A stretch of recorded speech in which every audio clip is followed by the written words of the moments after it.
Welcome Pisces to your in-depth monthly horoscope for December 2023 for the Sun or the Ascendant. I'm going to give you a brief overview of some of the key features of this month, but please stay with me. I will explore in much greater depth all the ins and outs, particularly relevant to your sign. Now you have two ruling planets, co-regents. The traditional ruler of Pisces is Jupiter. It's very much about faith. Neptune, very much to do with that dreamy, artistic, creative, but also compassionate side of your nature.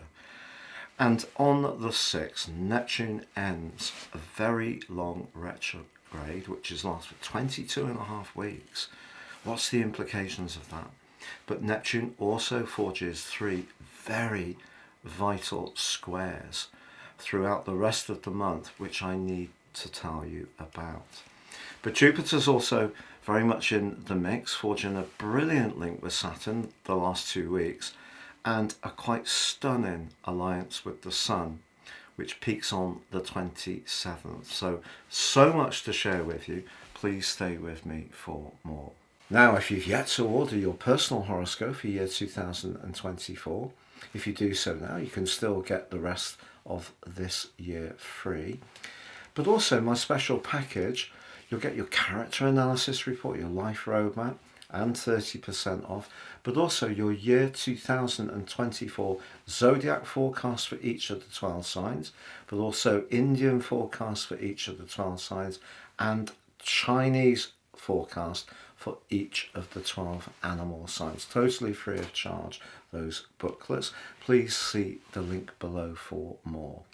So Pisces, as you come into the month of December, the Sun, Mercury and Mars are all in the most visible part of your chart, the midheaven. This is the sunshine part of a chart. In your natal chart, this would be the 10th house. But Mercury is going to be saying au revoir later on the 1st and moving into your 11th house, which is perfect timing for the festivities, because the 11th house is very sociable, very much about network, friendships, getting together in group meetups. So that's a good transition, but it is going to be a complex journey for Mercury this month, but more on that shortly. But the Sun and Mars in the 10th house can really bolster your desire to get your voice heard, to raise your profile, to be treated with great respect.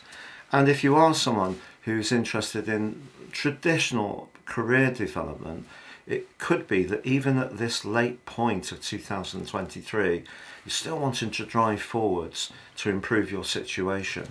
Now, if your ambitions lie in different parts of life to do with hobbies, interests, grandchildren, that's just as important to you, and that's where your desires can also manifest in a more public way. Part of the reason for it is Mars. The Sun will always be making its way through this part of your chart each year, but Mars wouldn't necessarily be so. And it's very close to the Sun as we start this month's journey. So it's going to be giving you a greater amount of desire, which Mars can be about, but just that extra smidgen of self-confidence, which can be so important. But also on the 4th, Venus, the planet of love, but also of loot, moves into the sign of Scorpio, which of course is a sister water sign. That's the 9th house for you. The 9th house can be very much to do with travel. If you are spending your Christmas or New Year in a different location, the chances are that Venus is going to help you to soak up the atmosphere a lot, although she does move on the 29th into the sign of Sagittarius. But certainly over the majority of the holiday, you really are going to appreciate if you have a change of scene. But if you're wanting to please someone, a loved one, in terms of presents, Venus can give us a great appreciation in terms of taste, and this is a season of gifting for many. So you can be quite imaginative about the type of things you can come up with. But also in a romantic context, Venus in the 9th house can see us being much more of a truth seeker when it comes to relationships.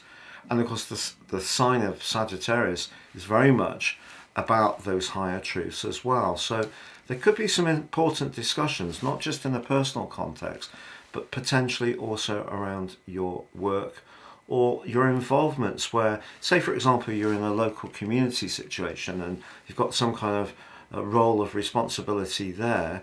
The way you interact with other people will be very important to you with Venus in that position. So that brings us to the 6th, and Neptune starts to go forwards. It's been travelling backwards since the 30th of June, 158 days. Now, if Neptune is very close to your Sun or any other important personal planet, you may have really been feeling this, perhaps in terms of feeling sluggish, hypersensitive, not really finding that spark of motivation in the way you would like. Of course, Saturn has also been with you since the 7th of March, and if you're born earlier in Pisces, that too can be a part of your sign which has been impacted by a lowering of vitality. So Neptune going forwards is a great help. But on the 12th we have the new moon in the ambitious 10th house, but it links to the North Node in your 2nd house. The North Node's very much to do with instincts. Now, you have very good instincts. I think sometimes the challenge for you is because you are so instinctive, you don't always trust the instincts that you're listening to, and you might start to see around things in different ways and doubt yourself. And it's ironic, because Neptune does apply from around about the 12th through to the 19th, and exactly on the 17th, in a square to the Sun. So be cautious that you don't self-sabotage a big ambition you've got because of a lack of confidence, or because you feel a little bit overwhelmed that it may seem a big step to take. If you can, talk to someone who's a bit more detached in their approach, a good friend, someone who's got no vested interest in your situation other than to help. That can also help you to gain greater clarity. But on the 13th, Mercury does go retrograde. Now, in the sign of Capricorn, this is very much, as I mentioned before, about your friendships and connections to others. Now, we all know that this time of the year can be stressful, and there could be some last-minute changes to plan. We know that Mercury retrograde can cause glitches, but also it can create opportunities. There could be an opportunity to reconnect to someone from your past, and that can prove pleasing, particularly from the 18th to the 23rd, because Venus goes into an exhilarating opposition with Uranus. Don't underestimate the power of the way that you communicate, but communication is not always verbal. It's about our energy, and the way you're projecting your energy can be really exciting, and someone can be smitten. Now, it's also true, of course, that Venus is about relationships, and in the sign of Scorpio, it's detrimented. So some jealousy issues could come up in an existing tie, and Uranus, being the planet of freedom, could see you more outspoken if you feel that someone is trying to crowd your space or tell you what to do.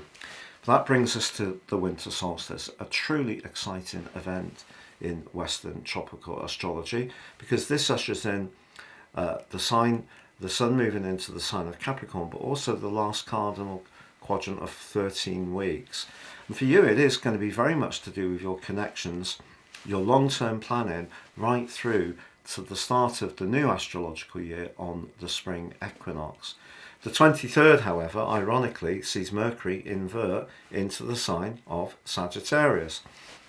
So it's a complex journey, isn't it, for Mercury this month? So maybe there's some late news just before Christmas to do with a property matter, to do with a promotion, a job application, a presentation you've done, if you work for yourself, your own enterprise. And again, don't necessarily see it as only being about glitches and hitches. It can be opportunities. But Christmas Day, I hope you have a lovely day. And if you are going to be spending it alone, you will be particularly in my thoughts. But the moon is in Gemini, which is a very emotional location for you personally, the 4th house. But obviously, Gemini moon is quite bubbly, but this moon squares with Neptune. So you could find yourself feeling very, very sensitive on Christmas Day, particularly if someone has left this world. Your respect for them can really be heightened in a very profound way. But on the 27th, we have the full moon. And this is where Saturn comes back to you in a really positive way. The last 2 weeks of this month is in an excellent relationship with Jupiter. This sextile is very balancing. Jupiter, through its rulership of Sagittarius, is very much about optimism and growth. Through the rulership of your sign, it's those more faith-led and spiritual dimensions. But Saturn in your sign just gives you an opportunity to anchor down any conversations or ideas you're having in a constructive way. And they thread through this particular lunation. Now the moon's in the sign of Cancer, which of course it rules, and it faces up to the sun in Capricorn. So for you, there may be a situation towards the end of this year where you feel you can't keep all of the people happy all of the time. So in other words, expect to be in demand. But Saturn can see you speak with authority, Jupiter with sincerity to deal with those demands and keeping people in the loop. And obviously we can't necessarily keep every single invitation because there will be others that appeal to us more. But the 29th, as I mentioned before, Venus climbs high into the sky to join up with Mercury and Mars, the retreating Mercury and the advancing Mars. So big 10th house influence as this year comes to a close, but Neptune squares up to them too. So Neptune goes forwards on the 6th this month, Pisces, which is very, very good, but it's still going to test you a little bit around your self-belief, your confidence in your plans, and the clarity of your thinking, but particularly around big goals, ambitions, work, conversations with important and influential people. It's important too that you don't come across as too dreamy or woolly or too idealistic, may I say, if you really want to seize a prize. If you're a natural bohemian, you may shrug your shoulders and just think, well, my ambitions lie in a different way, and that's fine. But if you are wanting to make progress around some kind of material dimension, you may have to bend yourself a little bit into the expectations of that maybe corporate role, or maybe the forms we have to fill in when we do an application for a mortgage. There may be those sort of worldly aspects to this month that you do find a bit challenging, but you can get through it if you believe in yourself. Now, as the year comes to a close, as I mentioned before, there is a fantastic link between the Sun and Jupiter on the 27th. It's exact. It actually starts to crest up on Christmas Day, and it's going to be there really at the end of the year. So as you're coming into the new year, your house of the future, friendships, and higher expectations, the 11th, is linking brilliantly with Jupiter in the part of your chart that's to do with everyday conversations, everyday communication, but also technology. So your bubbly enthusiasm can really come back to you in the first half of 2024, particularly in a potentially very fortunate way. And Jupiter also brings the curtain down, the celestial curtain on 2023, by going direct on the 31st. So that's something after 4 months we're all going to really appreciate. But Jupiter is an asset this month for you. Neptune can be an asset.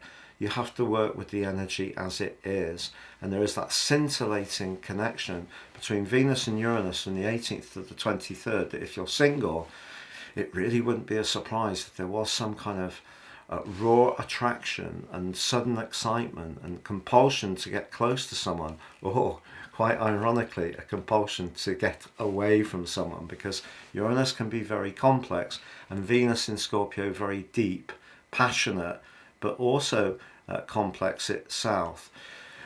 I really hope you have a lovely Christmas and New Year. Thank you so much for joining me. And if you would be so good to like, comment, share or subscribe, I'd be most obliged.